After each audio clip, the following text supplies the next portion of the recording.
कहा देखिए आप धर्म के बारे में पूछ रहे हो, कहा धर्म?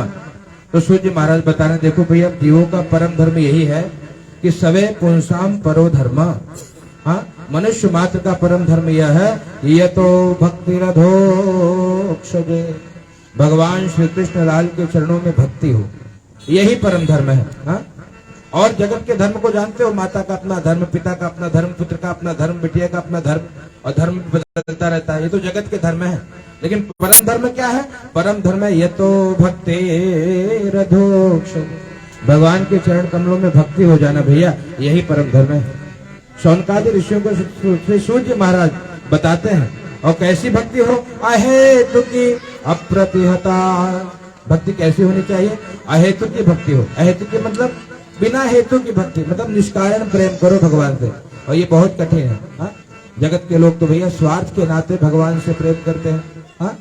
मानस में गोस्वामी जी यहाँ तो कहते हैं सुर नर मुनि सब की रीति, स्वार्थ लाग करे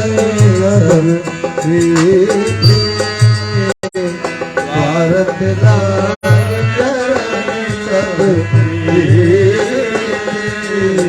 स्वार्थ लागे करे सब प्रेम। अब ये जगत का प्रेम कैसा है? सुर हो, नर हो, मुनि हो, सब लोग केवल और केवल स्वार्थ से प्रेम करते हैं। हाँ?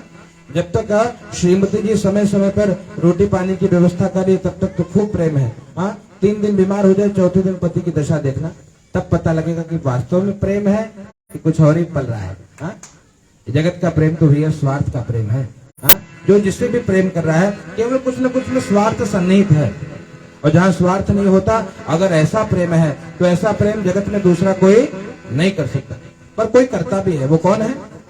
हमारे यहाँ कहते हैं भैया ईश्वर हर जगह नहीं जा पाता ना, इसलिए ईश्वर ने माँ बना दी है ना। तो माँ से बड़ा, माँ से निस्वार्थ प्रेम जगत में करने वाला कोई नहीं है ना। तो ऐसी माँ का, इसलिए अपने माँ का दिल कभी जिसने दुखाया, कहा भैया उसको भगवान के चरणों में भी सदगति प्राप्त होने वाली नहीं है। तो आइए एक बार अपनी माँ को स्मरण करें, फिर आगे कथा में प्रवेश करेंगे। तू कितनी अच्छी है, तू कितनी भोली है, ओ प्यारी प्यारी है, ओ माँ, ओ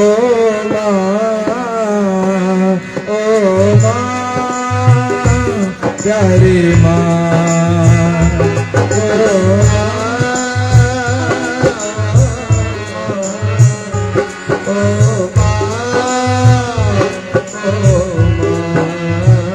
तू कितनी अच्छी है, तू कितनी भोली है, ओ प्यारी प्यारी है, ओ माँ,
बच्चों की जान होती है, माँ बच्चों की जान होती है, माँ बच्चों की जान होती है, माँ बच्चों की जान होती है।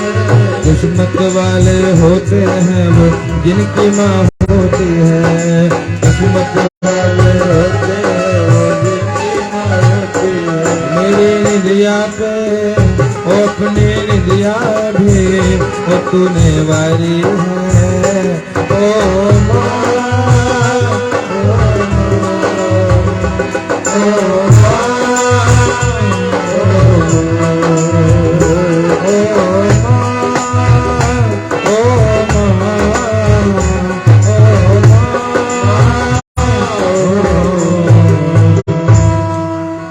बोले अपने अपने माता पिता की। का ईश्वर सर्वत्र नहीं जा पाता, इसलिए भगवान ने माँ बनाई है। तो यहाँ पर हमारे एक भैया हमारे हीरा सेठ जी, हीरा सेठ जी भैया यहाँ आए हैं, बीजेपी के नेता हैं और इनका ये व्यास महाराज जी से आशीर्वाद ग्रहण करेंगे और हम ब्राह्मणों की तरफ से कोटि कोटि आशीर्वाद मंदिर की तरफ रखा हुआ।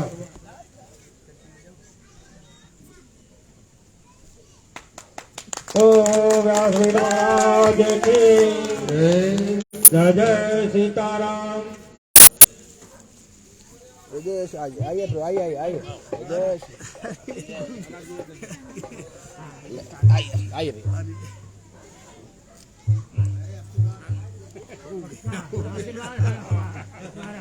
यज्ञ नारायण भगवान की, महाराज की, सच्चिदानंद भगवान की, जय अम्बे मात की। तो इसी प्रकार से कहा जीवन में जिसने अपने माता पिता का भी भाव से स्मरण कर लिया, कहा मातृ पितृ चरण कमलेभ्यो नमो नमः। इसलिए हमारे शास्त्र में माता पिता की वंदना करी है। और यहाँ मुनियों की जिज्ञासा है कि धर्म क्या है। कहते भैया धर्म यही है कि भगवान के चरणों में अहेतु की भक्ति हो। अहेतु के मतलब निस्वार्थ भक्ति हो भैया, बिना कारण भगवान से प्रेम करे। हाँ, और क्या हो, अप्रतिहता, है ना, भगवान की भक्ति हो, अप्रतिहता भक्ति होनी चाहिए भैया, है ना। बहुत बहुत साधुवाद आप सभी जो अपना अमूल्य समय देकर के श्रीमद् भागवत में पधारते हैं, सभी को बहुत बहुत धन्यवाद। जय श्री कृष्ण।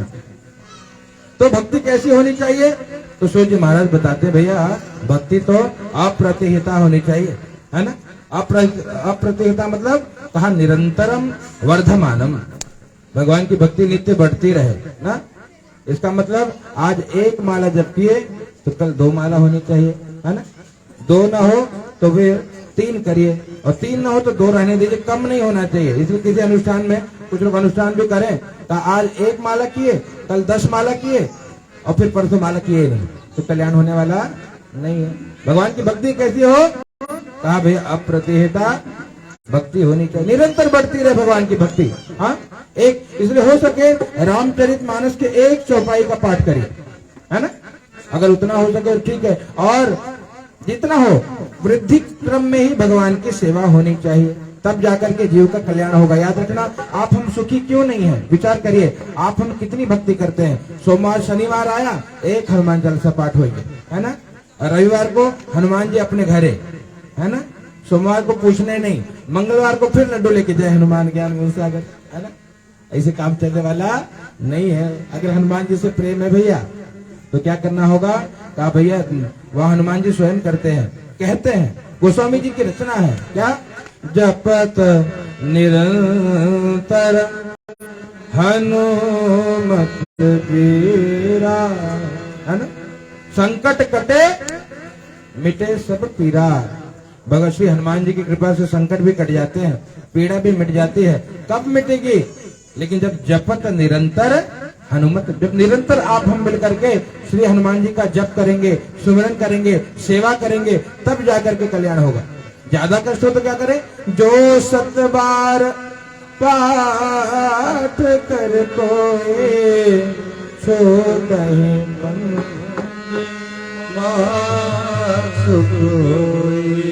गोस्वामी जी यहाँ तक कहते हैं भैया अगर 100 बार हनुमान चालीसा का पाठ आप कर लेते हो तो छूटे ही बंद, जो आपके जीवन में बंधन है उन बंधनों से मुक्त होकर के और महासुख की अनुभूति होगी। और आज शनिवार का दिन है, रवि भैया की इच्छा थी कि सुंदरकांड का पाठ करें, है ना, लेकिन अब श्रीमद् भागवत करने आए तो कैसे सुंदरकांड संभव है। फिर भी हनुमान जी का पावन स्मरण करते हुए भजन गा लेते हैं हनुमान जी के लिए। हाँ, भाव से मेरे गुरुदेव भगवान जगत गुरु श्री राम भद्राचार्य की अद्भुत रचना है, भाव से गाइएगा। ए हनुमनो हमार हनुमनो, ए हनुमनो हमार हनुमनो, ए हनुमनो हमार हनुमनो, हनुमनो हमार हनुमनो।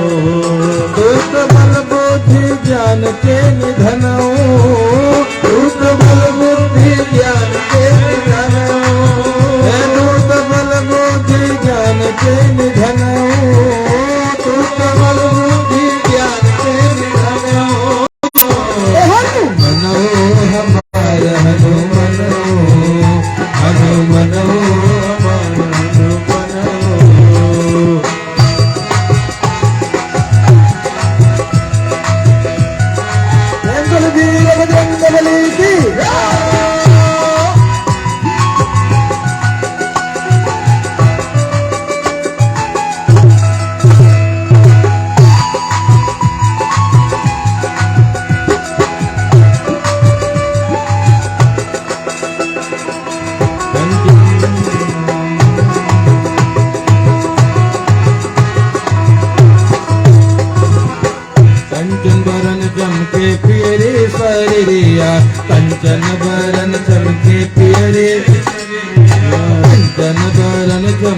पियरी शरीरिया कंचन भरण चमके पियरी शरीरिया लाल लाल लपके हो ललकी लंगुरिया लाल लाल लपके हो ललकी लंगुरिया लाल लाल लपके हो ललकी लंगुरिया लाल लाल लपके हो ललकी लंगुरिया तोरे बस में श्री राम भगवन तोरे बस में श्री राम भगवन हनुमन हमार हनुमन हनुमन हमार हनुमन हनुमन हमार हनुमन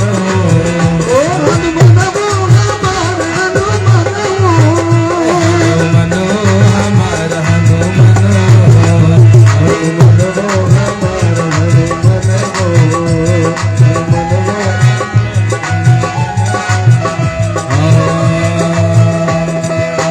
जो जन गावे सब सुख पावे जो जन गावे सब सुख पावे जो जन गावे सब सुख पावे जो जन गावे सब सुख पावे अंत समय प्रभु पुर को जावे अंत समय प्रभु पुर को जावे हे तन की कृपा कर भगवन तन की कृपा कर हनुमन हमार हनुमन हनुमन हमार हनुमन हमार हनुमन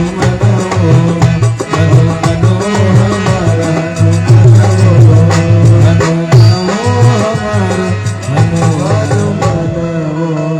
हमार विचित्र वीर श्री हनुमान जी महाराज की जय। हनुमान जी की कितनी महिमा है साहब, जितनी गाई जाए उतनी कम है ना। और हनुमान जी की भक्ति कहा, जब तक हनुमान जी हैं कौन, कहा हनुमान जी भगवान के ऐसे अनन्य भक्त हैं कि कहते भैया तुम तो प्रेम राम के दूना, है ना। राम जी कहते भैया मुझे भरत जी से अधिक प्रेम है आपको, है ना।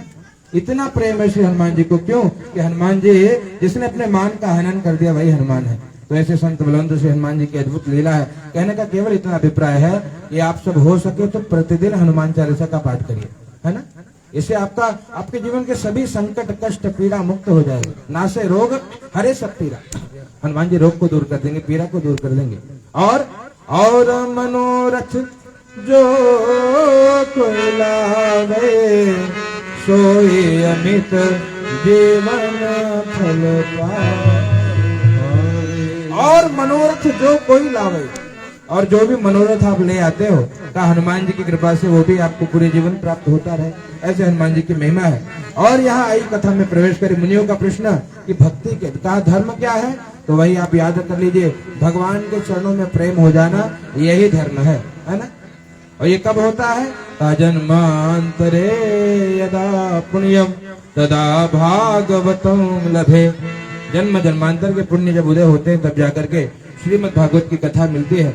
और फिर पूछते हैं कि जनत्यत्याशोराज्यो ज्ञानो च यज्ञ हेतुको जीवस्य तत्व जिज्ञासा नार्थो यश्चेह कर्मभिः। कहा जीव का प्रयोजन क्या है ना। तो कहा जीवों का प्रयोजन है तत्व की जिज्ञासा, है ना। भागवत बड़ा कठिन है इसलिए समझ पाना सरल नहीं है, वेदांत की भाषा है। तत्व की जिज्ञासा अगर जीवन में हो तब जाकर यही सभी जीवों का प्रयोजन है। और जिसको अखंड ज्ञान हो जाता है उसे ही तत्व ज्ञानी कहते हैं, हाँ? जिसको ज्ञान हो जाता है। और वदन्ति तत्तत्त्वविदस्तत्त्वो यज्ञानमाद्वयो ब्रह्मेति परमात्मेति भगवानिति शब्दते। ज्ञान क्या है आप जानते हैं, का अखंड ज्ञान यही है कि उसी एक परमात्मा को लोग अनेक नाम से पुकारते हैं, हाँ? कहते हैं ब्रह्मेति, कुछ लोग कहते हैं यो वेदांतियों की भाषा में उनको परब्रह्म कहते हैं, है ना, ब्रह्मेति। और ब्रह्मेति परमात्मेति, ज्ञानी ब्रह्म कहते हैं, योगी परमात्मा कहते हैं, और भक्त क्या कहते हैं, भक्त उसे भगवान कहते हैं। वो तत्व है एक ही लेकिन नाम अलग अलग है। जिस मार्ग में जाओगे उस रूप में उनको पूजोगे और उस परम तत्व का साक्षात्कार होते ही हृदय की अंधकार रूपी ग्रंथि छिन्न भिन्न हो जाती है और सारे जो संशय है वो क्षीण हो जाते हैं और कर्म बंधन भी क्षीण हो जाते हैं। कहा जब आपको ज्ञान होगा, कहा ज्ञान होते ही सारे जो संशय है समाप्त हो जाते हैं। तो इस प्रकार से जब ज्ञान होगा तब जाकर के भगवान की दिव्य कथा प्राप्त होगी। शौनक जी कहते हैं कि भागवत जी की उत्पत्ति कब हुई, कैसे हुई, किसके द्वारा हुई, ये प्रश्न भी उनसे पूछा है। आप हमको बताइए कि कैसे भागवत जी की उत्पत्ति हुई है। तो सूर्य जी कहते हैं भैया कि द्वापर के अंत में पाराशर ऋषि और वसु कन्या सत्यवती के गर्भ से साक्षात भगवान के ही कलावतार श्री कृष्ण द्वैपायन वेदव्यास जी का प्राकट्य हुआ। और वेदव्यास जी का प्राकट्य हुआ कलयुग के कलुषित प्राणियों का कल्याण करने के लिए। व्यास जी ने क्या किया, पहले वेद एक हुआ करते थे, है ना, वेद एक ही था पहले। तो व्यास जी ने किया क्या, उस वेद के 4 भाग कर दिए, 4 वेद बना दिए, है ना, ऋग्वेद, सामवेद, यजुर्वेद और अथर्ववेद के रूप में 4 वेद किए। और पंचम वेद का पंचम वेद श्री महाभारत की भी रचना कर दी। और वेदव्यास ने महाभारत की रचना भी करी, धीरे धीरे करके पुराणों की रचना प्रारंभ करी। कितने पुराण लिख दिए, 17 पुराण लिख दिए। और 17 पुराण लिखने के बाद भी कहा वेदव्यास जी महाराज के मन को शांति नहीं मिली, हाँ, बड़े अशांत थे। इतनी रचना करने के बाद भी वेदव्यास जी अशांत थे। और उसी समय श्री नारद जी महाराज वहां पर आए हैं भैया। और नारद जी आए तो नारद जी कहते हैं कि भैया पाराशरी महाभागा भवतः कच्चिदात्मना परितुष्यति शारीरम आत्मा मानसेव। कहा आप बड़े दुखी दिखाई पड़ रहे हो महाराज जी, क्या कारण है, कुछ शरीर में बीमारी है क्या, या मानसिक समस्या है, क्या समस्या है आपको, काहे दुखी दिखाई दे रहे हो। तो कहते हैं भैया कि मैंने, हे नारद जी, 17 पुराणों की रचना कर डाली, वेद के 4 भाग कर दिए, पंचम वेद महाभारत की रचना कर दी, फिर भी मेरे मन को शांति नहीं मिली है। हाँ, तो आप उपाय बताइए कि मेरे मन को शांति कैसे मिलेगी। तो नारद जी कहते हैं भैया देखिए, शांति तो तब मिलेगी जब आप भगवान के प्रेम भक्ति से भरपूर्ण किसी ग्रंथ की रचना करेंगे, है ना। भगवान के प्रेम से परिपूर्ण अगर आप ग्रंथों की रचना करेंगे तभी जाकर के आपको शांति प्राप्त होगी। कहा कैसे, तो उदाहरण देकर समझाते हैं। नारद जी बताते हैं कि अहम पुरातीत भवे भवं मुने दायास्तु तस्याशन वेदवादिनां निरूपितो बालके वयोगिनां शुश्रूषणे प्रावृषे निर्विवेक्षता। नारद जी कहते हैं मैं आपको अपने पूर्व जन्म की कथा बताता हूँ।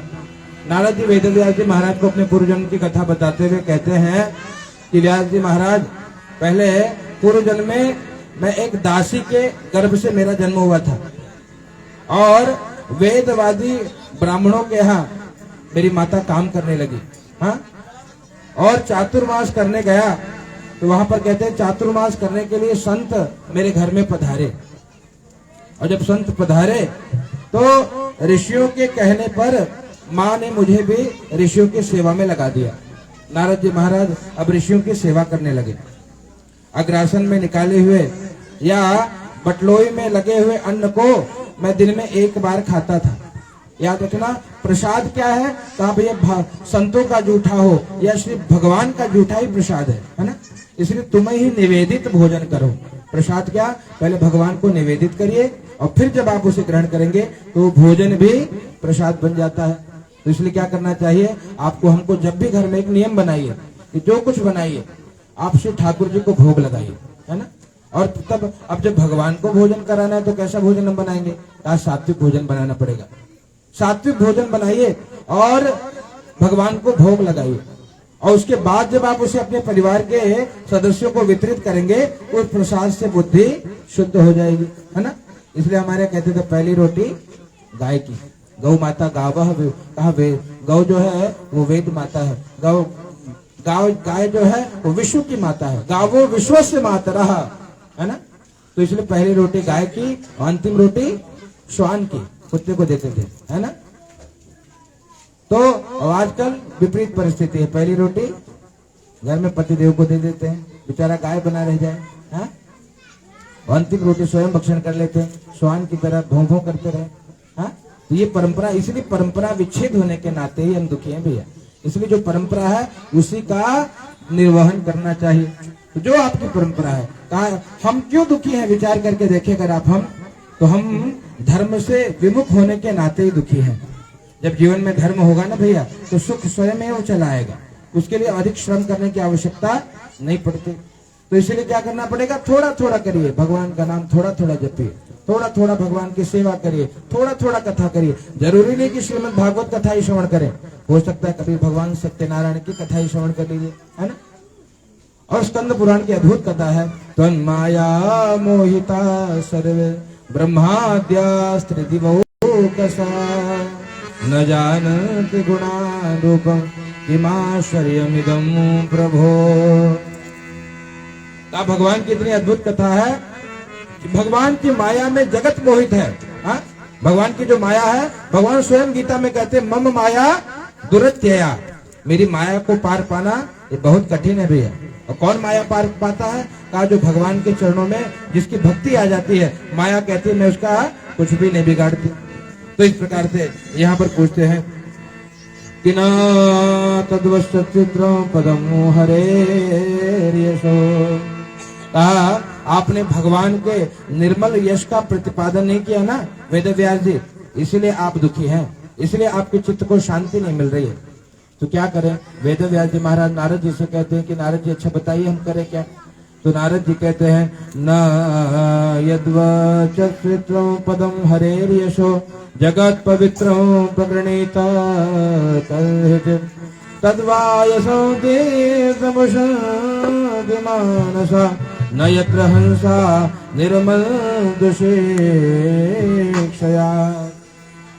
नारद जी बड़ी सुंदर बात बताते हैं, कहा जो वाणी भगवान के यश का, भगवान की कीर्ति का गान नहीं करती, तो प्राय जो संत जन है, विद्वत जन है, उसे वायस तीर्थ के समान त्याग देते हैं। हाँ, वायस तीर्थ जानते हैं, कौओं का तीर्थ, मतलब जहाँ कौवे भोजन करें।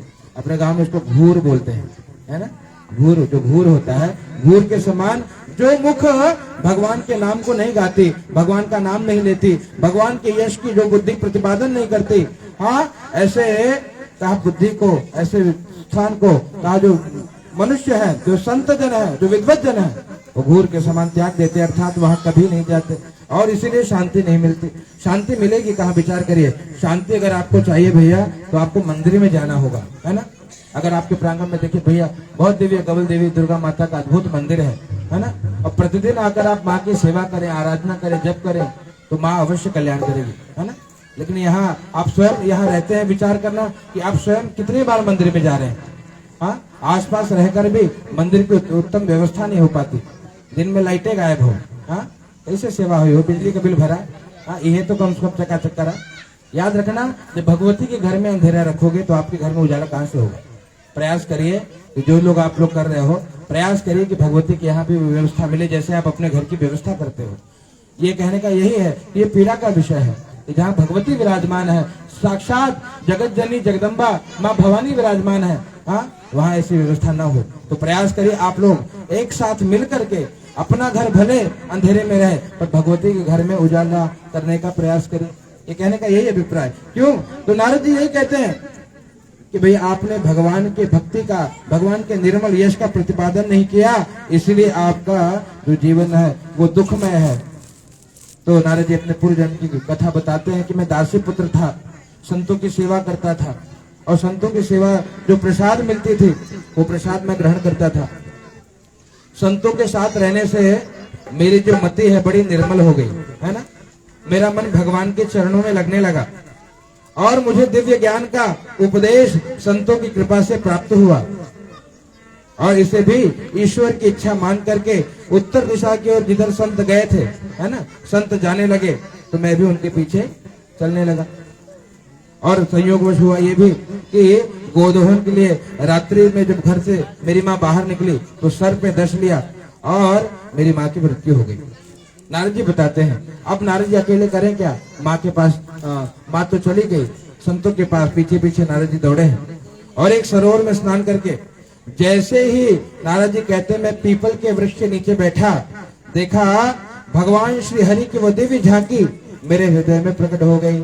हाँ, भगवान का नाम जपते जपते भगवान का साक्षात्कार हो गया। हृदयासीन में शनि हरि, एक क्षण भगवान की झांकी तो आई और फिर अंतर ध्यान हो गए।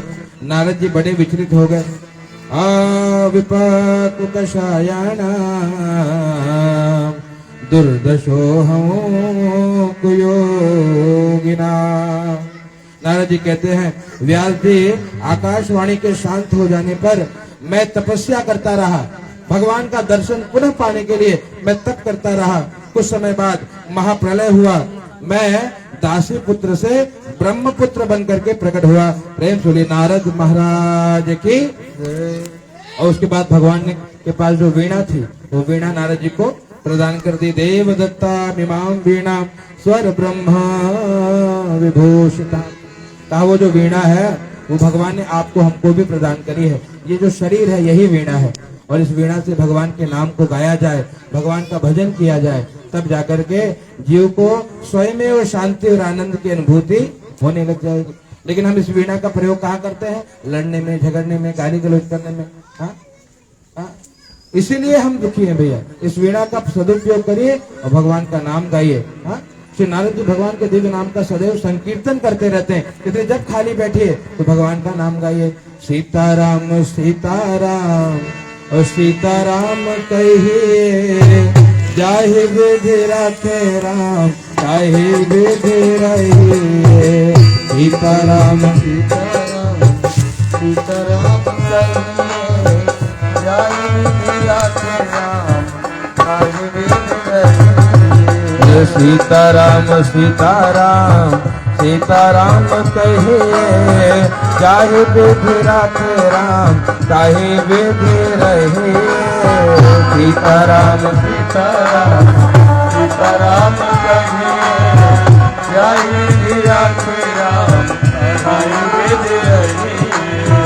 मुख में हो राम नाम, राम सेवा हाथ में। मुख में हो राम नाम, राम सेवा हाथ में। मुख में हो राम नाम, राम सेवा हाथ में। मुख में हो राम नाम, राम सेवा हाथ में। तू अकेला नहीं प्यारे, राम तेरे साथ में।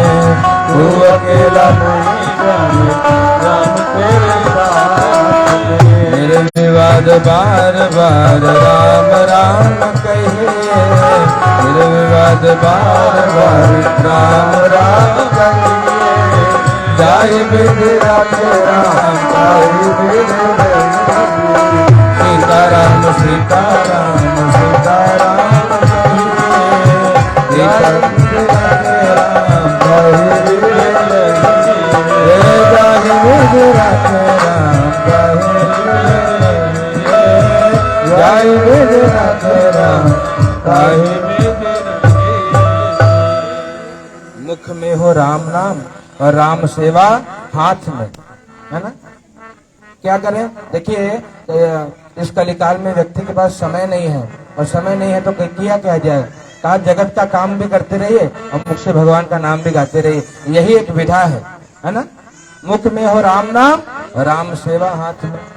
इस प्रकार से अगर आप राम काज करबे को आतुर, आप अपने हाथों से ठाकुर जी की सेवा करिए, जगत की सेवा करिए। और सेवा भी किस भाव से करिए? तो इस भाव से करिए कि मैं ठाकुर जी की सेवा कर रही हूँ। गोदी में बालक है तो ये मानिए कि मेरा कान्हा है, ये मेरी भगवती है, यही मेरी अम्बा है।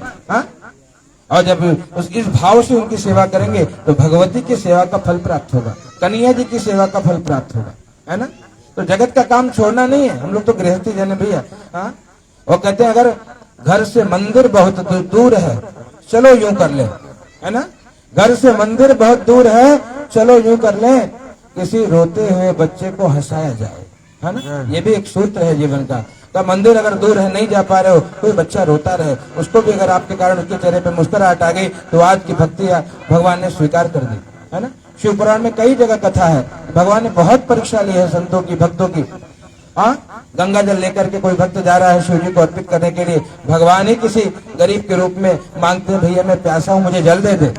और वो अभिमान के कारण नहीं नहीं नहीं नहीं नहीं, ये तो मैं भोले बाबा को ही चढ़ाऊंगा। उसे भोले बाबा दर्शन देने वाले नहीं है, और एक व्यक्ति कहा बहुत दूर से आ रहा था, देखा कोई प्यासा है ना, एक पशु प्यासा है और पशु को जल पिलाया, भोले बाबा तुरंत अवतरित हो गए। तो हमारे यहाँ जीव सेवा की बड़ी महिमा है। हम इस भाव से सेवा करें कि हम ठाकुर जी की सेवा कर रहे हैं तो ये भी भक्ति हो जाती है। तो इस प्रकार से कहा, नारद जी बताते हैं कि सम्या प्राशः तथा निकट। सम्या प्राश नामक आश्रम पर गए हैं, श्री हरि का ध्यान करते ही हृदय में भागवत जी की भागीरथी प्रवाहित होने लगी नारद जी के। और व्यास जी बोलते गए और गणेश जी दिखते गए। इस प्रकार देखते देखते श्रीमद् भागवत की संहिता बनकर के तैयार हो गई। रचना करने के पश्चात व्यास जी ने इसे अपने पुत्र श्री सुखदेव जी महाराज को प्रदान किया है।